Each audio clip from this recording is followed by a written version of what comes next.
Ladies and gentlemen, welcome to another BestBall Roundtable. We are here to talk all things President's Cup coming up this week at the Royal Montreal Golf Club up there at our neighbor to the north. But going around the horn, let me introduce Jonathan Hill, a regular here, David Kirsch, another regular, and a newbie to the roundtable, Josh Decker. So guys, welcome. How's everybody doing today? Wonderful. Thank you for having me. Yeah, good stuff. Well, Jonathan, no comment? I was going to go play golf today, but I'm so angry from football on Friday that there's no way in the world it wouldn't turn out good. So I stayed home and sulked. There you go. You're just saving those swings for a Right. a golf trip coming up. Well, let me give a shout out to some friends of Best Ball. First, Holderness and Bourne. Jonathan's rocking a good looking Holderness and Bourne polo right there. Man, that collar looks good. Collar stay, baby. Collar stays all the way. So yeah, Holderness and Bourne. They are. If you go to any golf club, you will find them in the pro shop. Prominently displayed everywhere. They look good. Their stuff is good, high quality. We were just talking before. Right now, it's 95 degrees, at least pretty much in every area that we live. And we're very much looking forward to hoodie season, and they have some incredible ones. So check out hbgolf.com and use the code BESTBALL for some free shipping there. Western Birch, another friend of the program. We talk about these guys all the time. Custom golf tees. And more. They do some other things as well, but their golf tees are incredible. I got some for my daughter's golf team. They wanted some. They'd seen some of the best ball tees that we'd done before, and they wanted to get some that said Ben Lippen Golf. So we got them some golf tees with the green and gold stripes on the side with the logo on the cup. They look incredible. WesternBurst.com. Got to go check those guys out. And again, use the code BESTBALL for a free gift. Another partner, Atomic Golf. If you want some good custom ball markers, divot repair tools, things like that, you got to check out Atomic Golf.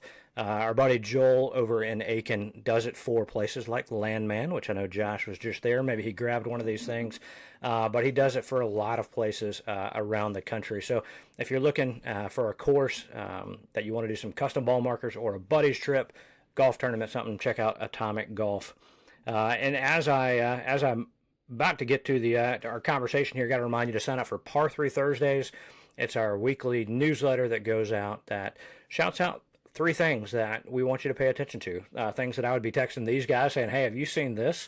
And we put it in a newsletter form to make sure we can get it out to y'all to check it out, because there are a lot of creative people, brands, companies doing some awesome stuff. So, and one final thing, Thursday on the Whole Story podcast, we've got Dan Drellinger, who is the head of brands and partnerships with Summit Golf Brands. You might know more B-Draddy, Zero Restriction, and they are the main apparel company for or brand for the President's Cup this week for both teams. So, yeah, check out those guys. That's pretty exciting. But we've got an interview with Dan coming up Thursday on the Whole Story podcast. So, all that. Now let's talk about some President Cup, guys. Royal Montreal. Anybody know anything about this place? They don't play too many tournaments there. Kirsch, I know you probably went deep on the history of Royal Montreal Golf Club. What you got for us? See, I get to go first. I get to steal the notes. That's tough. I can tell you that it lays claim to being the oldest golf club in North America.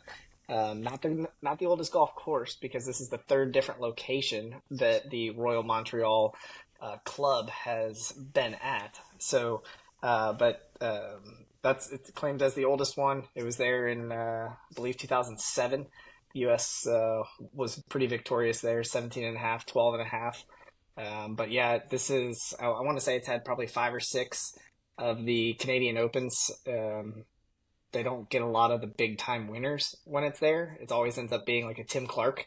Nothing against Tim Clark if his family's watching, but not exactly. It's not exactly the Tiger year.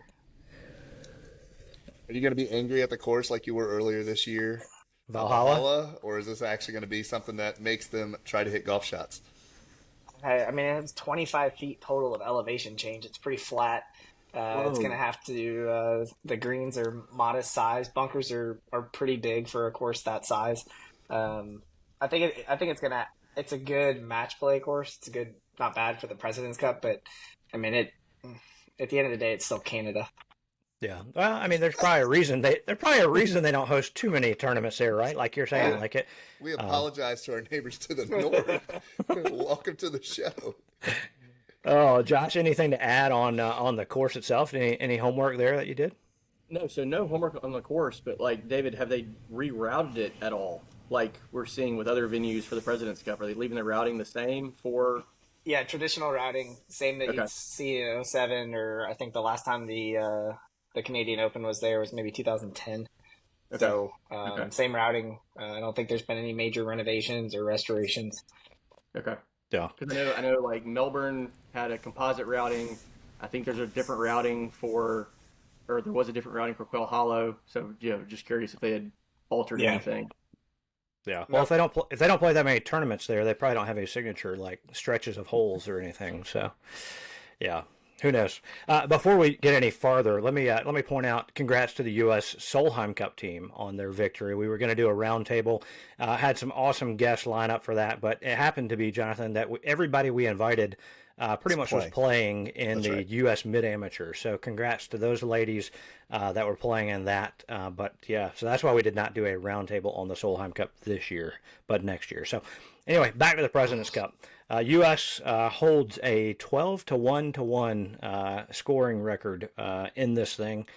Last time out in 2022, 17.5 to 12.5, even though the international team put up some noise. We saw Tom Kim get excited a few times. Guys, how do y'all view President's Cup versus Ryder Cup?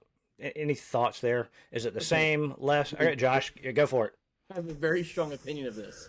And it was a beautiful segue with mentioning the Solheim Cup. Make this thing a mixed event. Ooh. Like I was today, my homework that I was looking at, I was reading up. 9 of the top 15 women in the world are international. Not so that's excluding. There's only Celine Boutier and Charlie Hull there in the top 15 of the women in the world. So the thing takes a completely different. Just it would be incredible to have a mixed international event, U.S. against the world, and the U.S. only have 4 of the top 15 women in the world. So all of a sudden, it is a very, very even playing field and would be lights out. Yeah, that's like you mentioned Solheim Cup, and I was like, that's Robbie's just tracking with me. Like, yeah, it would be incredible. Yeah, he sent me all his notes from earlier. I was just going off his script, really. Josh, let me ask you this though, because we just interviewed Taylor Olson, founder of the Draw and Fade Modern, right? So she is a strong women's golfer, proponent of growing the women's game, but more importantly, letting them play and having their handicap scored from the same tees as women. So because or as men, sorry, so that you can play from the whites, you can play from the blues, because she can handle it just fine, and lots of women can. So if you bring a mixed event like that, are you pairing men and women together? Are they playing from the same tees? Are you going to draw them together? Are you going to have women's tees forward, men's tees back? How would you do that? Okay, so I'm a girl dad, and I think you pair them together and let the women play the tees that they would typically play. I think that's what makes this idea so much more intriguing than the President's Cup as it currently exists. Because, like Robbie said, it's 12, 1 and 1, and then other than Tom Kim making some noise 2 years ago, it's been kind of a event. And if you bring the women in, all of a sudden you capture a giant audience. Sure. Let them play up. Like imagine Alt Shot with Scotty Scheffler and Nelly Korda. Who's not tuning in to watch that? Like that would be tremendous television. So yeah, no, they play up, and then Sunday singles, and let the singles be just as they fall. So you could end up with like this year. Let's just pretend like you've got Keegan Bradley going against Jin Young Ko. Like that'd be gnarly television. Like that would be so much more intriguing than. And again, I don't want to crap on the event as it currently exists, but that would be so much cooler than what we currently have. And that would, again, to Robbie's initial question, differentiate itself much more so than the Ryder Cup. Yeah, I agree. I mean, I think there should be something slightly different. And I don't know if you just cancel it because it's been a blowout, ever since. The last time they won was what, 98? The only time they won. Yes, sir, Mr. Kirsch. Well, see, this is going to segue into my point, which is Let's go. the answer to the question of who wouldn't want to watch a mixed event seems to be most people, because it exists in the Grant Thornton, and Jason Day and Lydia Ko paired up, and 0 people watched, and even less people went to the event. and I think it's there. I think it's early for it, and I think 2028 in LA, because the Olympics will be there.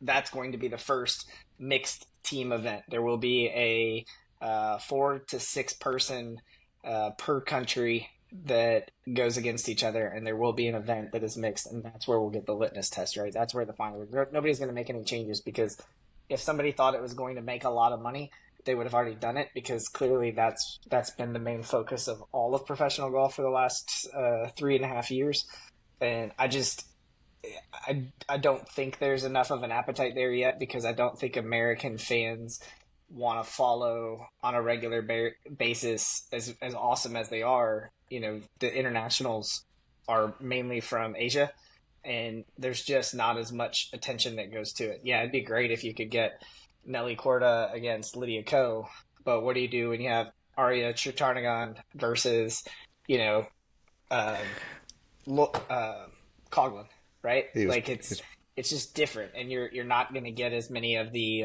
casuals in at that point, in my opinion. But you spent the afternoon shouting President's Cup, but the President's Cup is been closer than the Ryder Cup. In 2019. Hold on, let me before you get to that, let me just throw out one caveat to your comment about nobody would watch. Olympics, right? Olympics come on, you're cheering for your country. You are watching events that you never watch. Like, are you going to go watch a gymnastics event that's happening in the middle of wherever? No. But you put U.S. versus another country, and all of a sudden there's more interest, and you're like, yeah, I'm a gymnast fan, go U.S., I'll figure out what's happening. Same for all the other ancillary sports and stuff. So I think in an international competition, there would be more than what you're saying at like the Grant Thornton. So, but like you said, maybe not. They're probably not going to do it anytime soon. But I think there would be more people than you would think following it than that regular event. So that's my thoughts. Solheim Sunday on NBC only had 600,000 viewers, and I watched it and loved That's it. NBC. It's like double live. The coverage was horrendous. Coverage was horrible. Yeah. Yeah, they turned it on, and Nelly Korda had already finished playing. So wasn't it They also did a playing NFL? through while Lexi was potentially hitting the last putt of her career. Yeah, It was so bad. They also went up against NFL. Like everybody gets 600,000 views on any sporting event if it's up against the NFL Sundays. Liv only got 68,000. Well, I was trying to keep that out of the conversation. I know you were just going to crush them. The CW. Yep. All right, Kirsch, I interrupted you. What you got? No, I have a fondness for the President's Cup. I like the fact that it's 4 days. That's the least favorite thing about the Ryder Cup, is that it's only 3 days. It feels like a sprint, and then it's over. And you get everybody playing either the Thursday or the Friday, depending on which day they do four ball. 2019, everybody, there was the JT moment when he did the Terrell Owens thing on the green playing with Tiger Woods, but they went into Sundays down, and they had to make a comeback on Sunday at Royal Melbourne, and they did so, and they won. But I mean, the internationals had the lead. I think it was 2015 was the Bill Haas year, and he had that awesome run through the FedEx Cup, and they came back. He was the last match on the course, and he got the winning point at that point. So if anything, the result skews heavy U.S., but the competition itself has arguably been better over the last decade plus than the Ryder Cup from a finish standpoint. Do you think we as Americans like it more because we win? Compared to the Ryder Cup, which, we don't win as often as we think we should, or really probably should? Because I think we like the Ryder Cup more because we know everybody. I think it's a lot easier to know the history and to go when you're comparing Seve and you have the European Tour and you're talking about Rahm and you're talking about Rory. And I mean, I remember turning on Coffee Golf and watching Rory when he was wearing Oakley stuff and, was a little pudgy and still coming around, figuring out the world. And, I remember watching that on the European Tour. It's a lot easier for American fans to know because, Fleetwood lives in Florida. Rory lives in Florida. All these guys live here. They play on the PGA Tour. It's a lot easier than just, Corey Connors looks like he's from Minnesota just as much as he looks like he's from Toronto. And he shows up in the Masters every year. Yeah. Yep. Jonathan, what you think? How could they make the President's Cup better? Well, they already do it with their clothing option. Let's be honest. 100%. Like, I would consider buying something for the President's Cup, but the Ryder Cup, you're just like, who did this? Oh gosh. I mean, you can't recreate I think to Kirsch's point, you go and take a look at the European list, and you're like, who exactly is the 8th guy listed down at the bottom? But you can't. I mean, you already have it, right? You already have the Ryder Cup. It's not something that you just say, okay, we're going to run this side, this side. I like Josh's idea of integrating it with putting women involved, making a mixed opportunity. Kirsch does, as normal, come up with another good point that it's going to have to prove itself. So hopefully the Olympics can give us that sort of proving ground before someone decides to mix that up.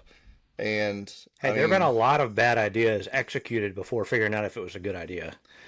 Yeah, but golf is I think so it's going to be slow. awesome. I think it's going to be awesome at the Olympics. I think it's going to be truly great, and then they're going to figure out a way to screw it up because they're going to want to make more money.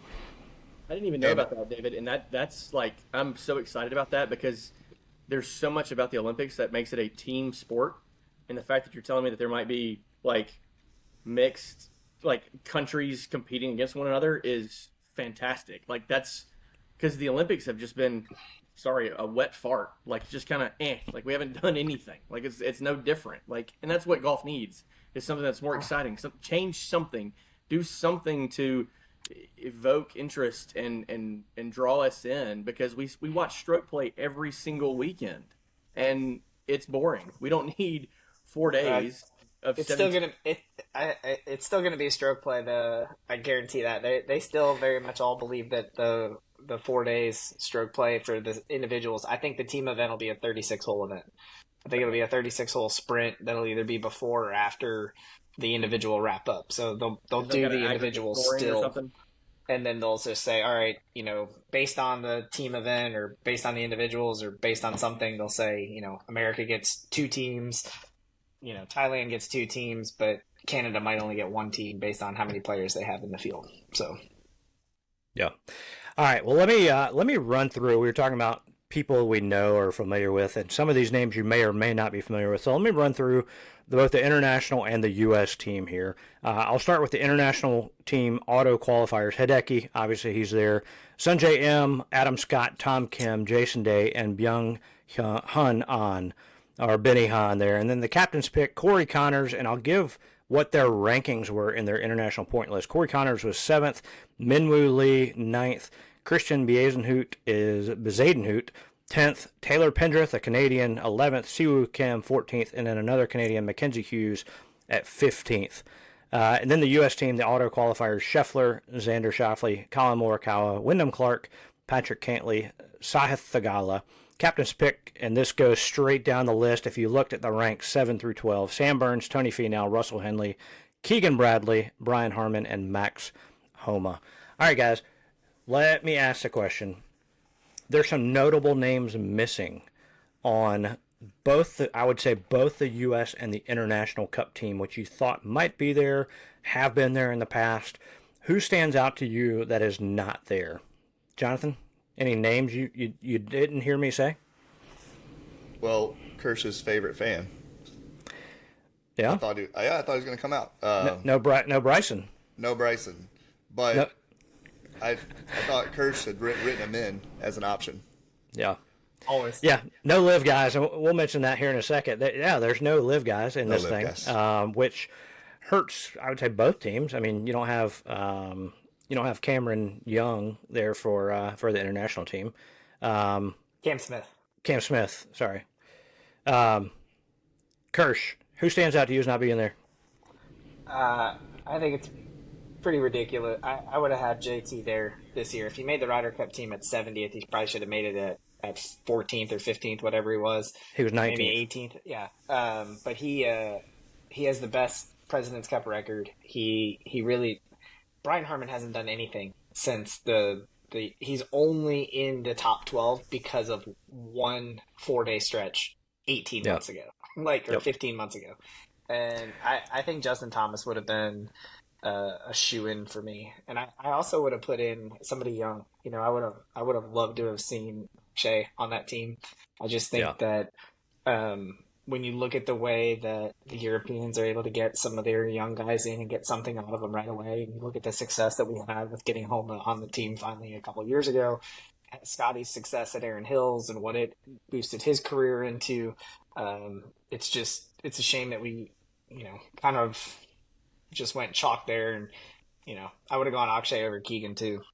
Yeah. Josh, how about you? Any thoughts of those missing? And I'll ask here in a second who you want to be in there. And I had Akshay on my list as well.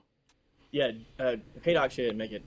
So a little different than David. I'm kind of glad Jordan and JT aren't on the team, because it creates a different opportunity for some growth and kind of gets us out of that Ryder Cup bubble and I love that, again, kind of contrarian to David, like I'm excited that Keegan is a playing Ryder Cup captain. Like I think that's an opportunity for him to grow, learn a whole lot, being in this team room, figure things out, see the dynamics, kind of figure out how. And again, this all goes back to like, okay, wait, Ryder Cup versus President Cup, which one's better, or whatever.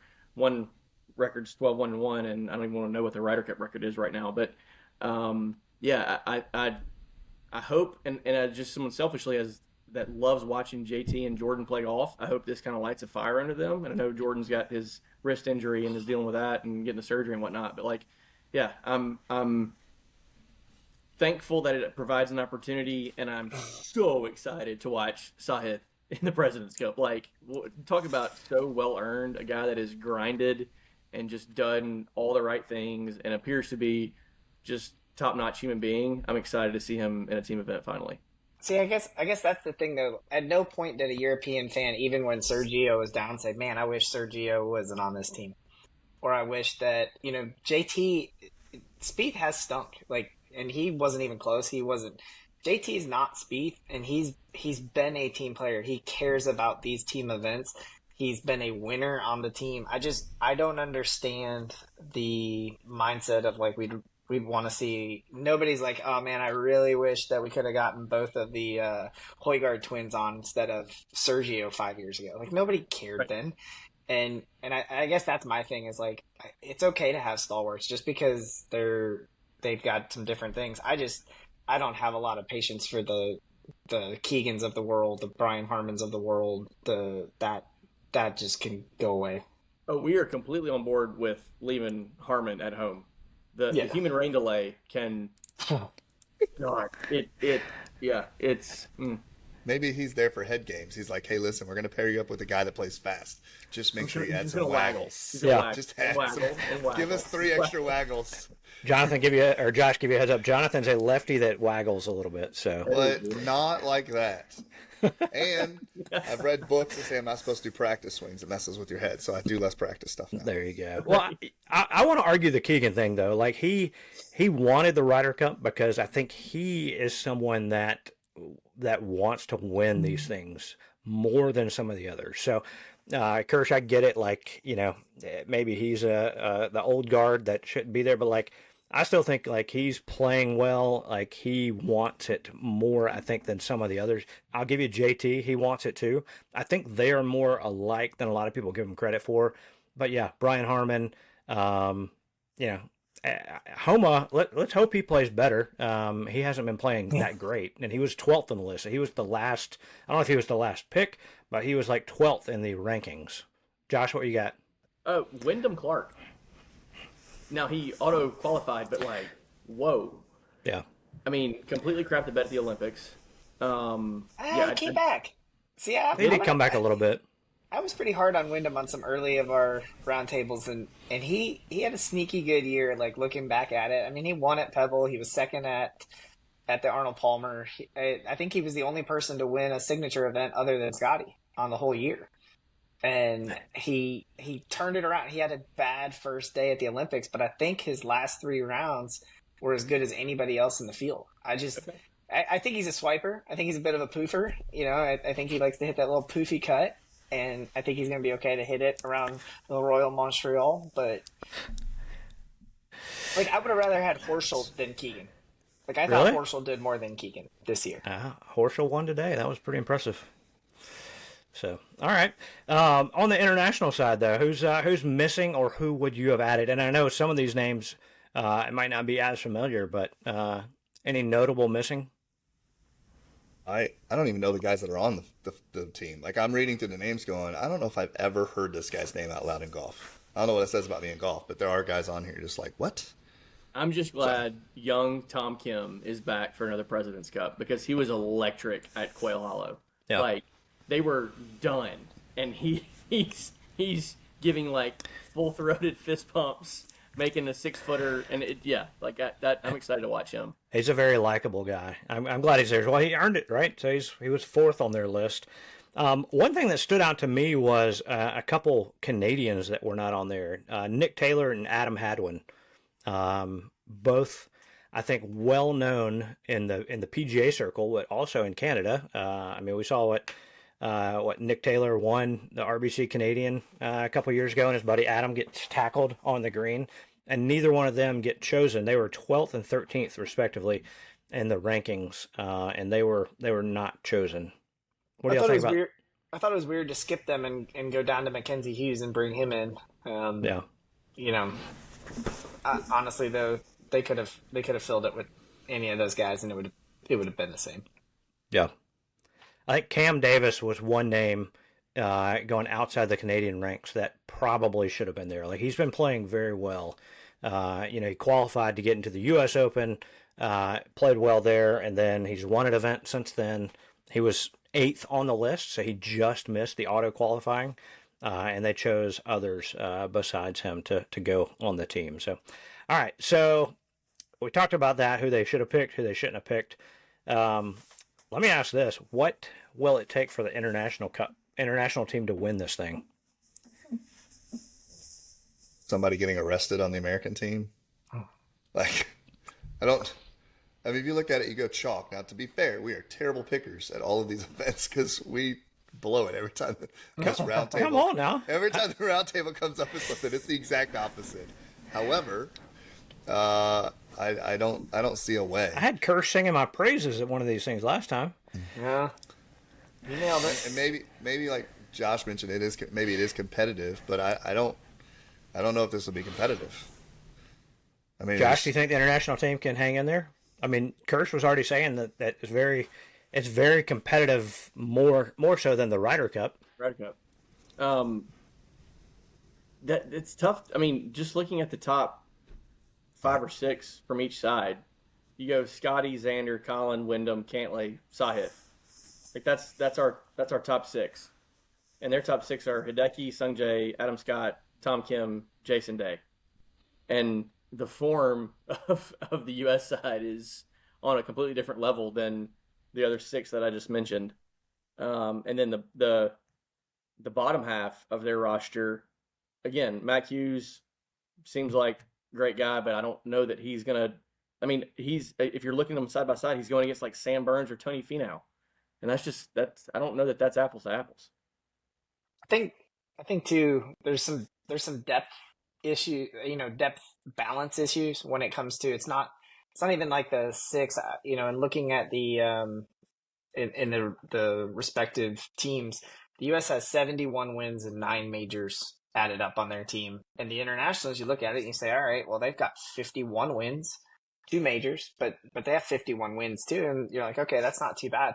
The US's highest winner is Scotty with 13, and he's the only one in double digits. And then you have everybody else, but you have a lot of guys, 5, 6. Henley's got 4. Max has 6. Burns has 5. You go down the list that way, where if you took out Jason Day and Adam Scott, well, that's 30 of the 51 wins. And that doesn't even count Hideki. So now you're down to, 10 wins from the other 9 guys. And that's where I think that they're going to run into it is on Sunday singles. I think Thursday, Friday, I think it's a 1.5 point type of day difference. And then Saturday, it can go either way. And then Sunday is where the U.S. stretches. It may be a 2 or 3 point lead going into Sunday. And then you've got the points up for grabs. And I think that's the day that the separation happens. I don't think it's something that on Thursday it's over like it was in, what year was that, 2017? Or 2017 up at Liberty National. I think that was the year that the U.S. almost closed it out Saturday night. They were 1 I think it was an Abe Answer or somebody like that. Bahiri, that's what it was. And he had the chip in, and he did the and all sorts of stuff while they're losing by 12 points on Saturday afternoon. Yeah, we've got 6 guys that have major championships. Yeah. And they have Hideki and Adam Scott and Jason Day. Yep. Jonathan, what players have to play well, or contrary to that, what players, if they don't play well, might cause their team? Let's talk about the U.S. since they're the ones that we think are the heavy favorites. Yeah. If Scotty or whoever you think doesn't show up and play well, does that impact the week? Yeah, I mean, if you think about the top heavy guys, right? So, what if you're off that day? What if Scotty tweaks his back on number 6? What if? I mean, there's so many what ifs.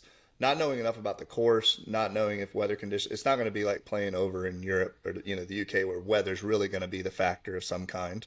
And whenever you have the guys that aren't normally the ones that you hear and see on a Sunday or over a weekend, right? What if one of those guys suddenly shoots a 62, right? Somebody just goes crazy, or all of a sudden every putt's hitting. And in team play, momentum counts, right? You get tight on number 13, and all of a sudden there's 14 and 15, and you're down to the last 3 holes. And they are all still professionals. Let's not forget that. At some point, they can hit golf shots. So it's not like they're going to be shanking it into the woods on number 3, and suddenly the whole thing's over. So I think as top heavy as the U.S. team is, they have to play that top heavy way. We'll probably get to it at some point, but I mean, we're probably not talking about a 10-point spread if it's down to the last day, right? So if you're 2 or 3 points and someone lays an egg, it's not hard to make it a tight race. Yeah. At the Solheim Cup, I mean, you look at it like Nelly Korda, she got beat pretty handily by Charlie Hall first match out. Nobody saw it again because NBC didn't show it, but that could have impacted the rest of the team. But I think the depth and the skill of the U.S. Well, I mean, it came down towards the end there. So, if a Scotty or Xander or somebody just has a completely awful 2 or 3 day stretch, then it could be more interesting than we think. Kirsch, what were you gonna say? I think that Solheim Cup is like one of those Wikipedia top 10s where like it shows that it's yellow, it shows that you were close at the end of the day, but you weren't really that close. At no point did I go, I wonder if the U.S. is going to lose this. I don't. Anyways, I wondered. There was too many matches out there. I'm a Gamecock fan too, though, so I'm used to like disappointment. See, I grew up in Cleveland. I mean, come on. Never even close. Although I will say, our team doesn't say that we're the best fans in the world and then stop showing up if our team has one bad year out of 20, like some St. Louis Cardinal team might. Hey, listen. But 2 bad years. I digress. 2 bad years. I digress. I think it's going to be the number 2s for the U.S. that it's going to matter. I don't think Scotty and Xander are going to have problems. I don't think Max is going to have a problem because I think he's going to be the one when he's paired up with Harmon. I think it's the Harmon. I think it's Cantlay. I think it's Sam Burns with Scotty Scheffler. I think those are the weights. Those are the anchors that are going to pull us down or allow us to progress forward. Okay. Well, you mentioned some matchups. Who maybe besides the traditional, the ones that we've seen every year, who would you want to see paired up, like teamed up for each side? Josh, who you got? I mean, we know Max and Harm are going to be together because that was just traditional from. But who do you want to see play together? Ooh, like from I'd like to see Russell Henley and Scotty Scheffler play together. Okay, why? I think Henley is underrated. I think that there's a million guys on the PGA Tour. Some could say too many guys when we're giving out 200 cards a year. But he's 35. He has just found a way to exist, and not only exist but thrive as a PGA Tour player. I mean, he's got 4 wins, but he's spread them out. He's never in danger. I don't think he's ever finished outside the top 80 on the PGA Tour. He's never in danger of being in the top 15, but he's never outside of that. And then he's a solid player. He had a great East Lake this year. I think he finished in the top 10. he's there, and I'd like to see him get some recognition. And I think putting him up with a Scotty who's going to hit it close, and Henley can help with some of the putting and those things, I think it would be nice to see something like that happen. So I'd like to see Russell Henley get some shine by playing with Scotty. Okay. Josh, you come up with somebody? Well, just like, again, we're missing Bryson from this roster, but like Scotty and Finau, and just be like version 2 of the Bash Brothers. Just go hammer it and hit it as far and as long as you can down there, and then figure it out. That'd be fun to watch. Morikawa and Xander, that'd be just a ball strikers. That'd be incredible just to watch. How about Morikawa and Sahith? Morikawa is just straight, not very far. Sahith is left, right, center. He's all over the map, but He's got a short game, though. he does. He's got hands.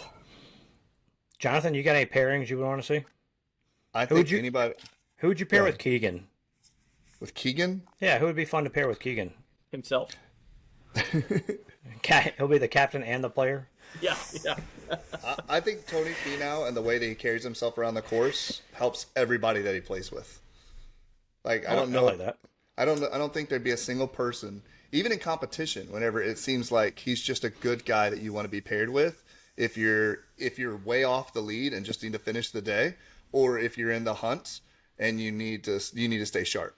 He seems to be that guy that, and maybe it feels like he's grounded in terms of what life and family and things like that are really important. So I think him paired with somebody, even if they're having an off day, could really rein it back in so the wheels don't fall off. Keegan could go with a Sahith too, or a Wyndham, and kind of show him the ropes.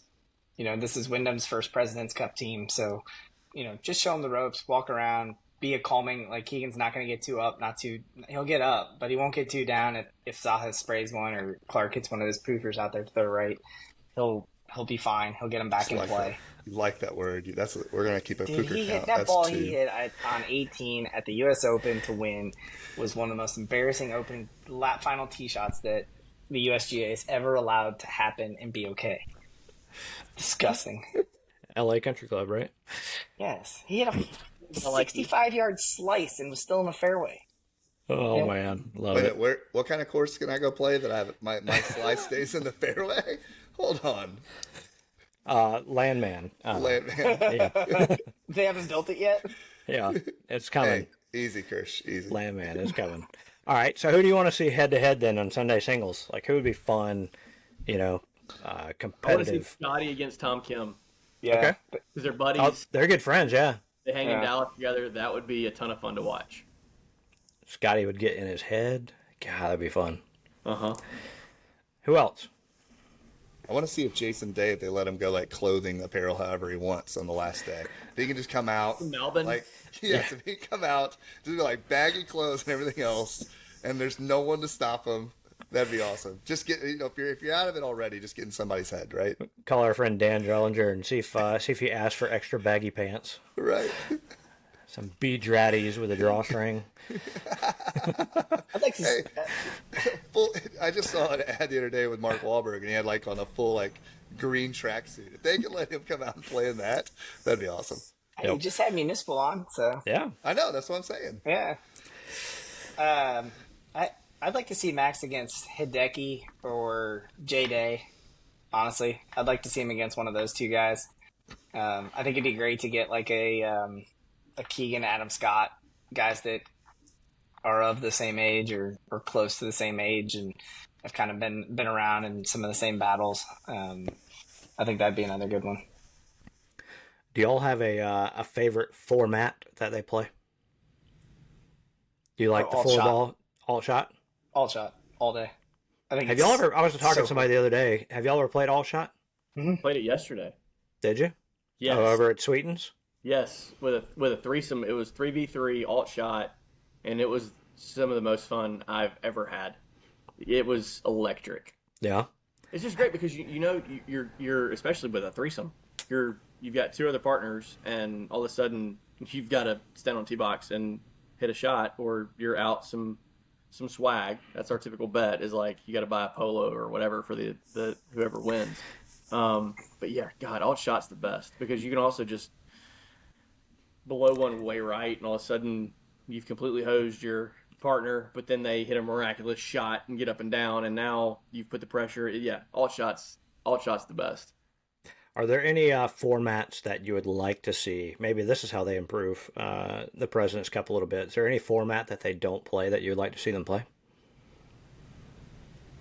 Is Wolf an option? Hammer, hammer. If they put skins on every hole?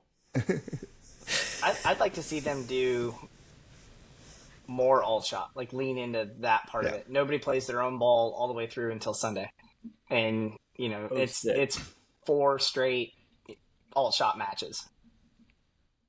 Would you make everybody play every session? Ooh. No, I think you could do it the same way they do it now. I think you could have at least one session off. Everybody has to play in the Ryder Cup or in the President's Cup though before Sunday. Can't hide somebody. Yeah, I think you would do it. Maybe Thursday and Saturday you have 2 6, and then on Friday you only send out 4 groups, so you can hide a couple people on Friday if you want to. But it goes quicker. It's an easily digestible TV product. You can tighten the window that you're on TV. And... a lot of playing through options. Oh, yeah. I just wish ESPN it would just buy benefit the international because historically we are not good at alt shot. Yeah. You look at the Ryder Cup, just not good. Well, the team dynamic comes in big there, right? Like no one can get up and no one can get down because your next shot might not be. And then I don't know how much they practice with each other, but if they're paired up early or late or those types of changes, then you're like, okay, as you're walking down the first fairway, what do I need to avoid? Don't give me a bunker on the left side. I'm gonna be terrible on that shot. And so, yeah, I think that'd be fun. Yeah. All right. Well, we've asked this question before about the Ryder Cup and stuff. I don't know if you guys have thought about it, but after this week playing Royal Montreal, come back to the U.S. and I think they've already got picked out. I didn't look to see where the next one is, but what's a U.S. course that you would love to see a President's Cup hosted? And maybe it's Sweetens, and we need to do a 3v3 for the President's Cup. But what course, in all seriousness, would you love to see an international U.S. competition, the President's Cup, be held? You asked a question earlier about just the difference in this event versus the Ryder Cup, and the venue for the next 3 years are pretty sick. They've got Medina in 2026. Kingston Heath in 2028 and Bellerive in 2030. And Bellerive's but those other ones and Royal Melbourne, whenever it was when Tiger was that was unbelievable. That was awesome. God, I don't. It feels like though that they've got kind of like green light to differentiate themselves and go to different venues, whereas the Ryder Cup's going back to Hazeltine again after just being there in 2016, which was phenomenal. It's fantastic. But why are we doing that? I don't understand why we're just let's rinse and repeat the same venues. Kirsch, where do you want to see it? Honestly, if I were to have one pick, I would go to the course that they play the Houston Open at now. It's Gilhan's remodel, or is it a Doak? It might be a Doak remodel. Down in Houston, it's a Muni. It gets 200 rounds a day when the pros aren't there. I'm kind of over big fancy country clubs at the moment.